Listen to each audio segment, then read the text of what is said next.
Hello friends, welcome back to mom's education. இன்றைக்கி around 11 o'clock நீங்கள் வந்து ஒரு ஷார்ட்ஸ் பார்த்துருப்பீங்க. அதில் வந்து ஆப் கிரியேஷன் அப்படின்னு சொல்லி வச்சுருந்தது.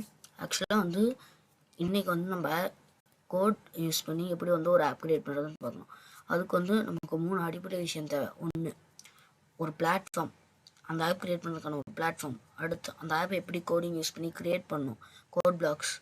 அடுத்து 3, எப்படி அதை ஷேர் பண்ணணும் இல்லை பப்ளிஷ் பண்ணணும் அப்படிங்கிறது. ஃபஸ்ட்டு நம்ம ஆஃப்டர் மெனி ரிசர்ச்சர்ஸ் ஒரு பிளாட்ஃபார்ம் கண்டுபிடிச்சிருக்கோம். இட் இஸ் அ நான் ப்ராஃபிட்டபிள் ஆர்கனைசேஷன். அது ஃபுல் அண்ட் ஃபுல்லாக ஃப்ரீ. அது குறிப்பாக வந்து ஸ்டூடெண்ட்ஸ்க்காகவே வந்து க்ரியேட் பண்ண ஒரு பிளாட்ஃபார்ம். அப்படிப்பட்ட ஒரு பிளாட்ஃபார்மோட பேர் தான் வந்து code.org. ஃபர்ஸ்ட் உங்களோட பிசி இல்லை கம்ப்யூட்டர் ஓப்பன் பண்ணி கூகுள் குரோம் அப்படிங்கிற ஆப் ஓப்பன் பண்ணுங்க. அதில் சர்ச்சில் போய் code.org அப்படின்னு சொல்லி டைப் பண்ண உடனே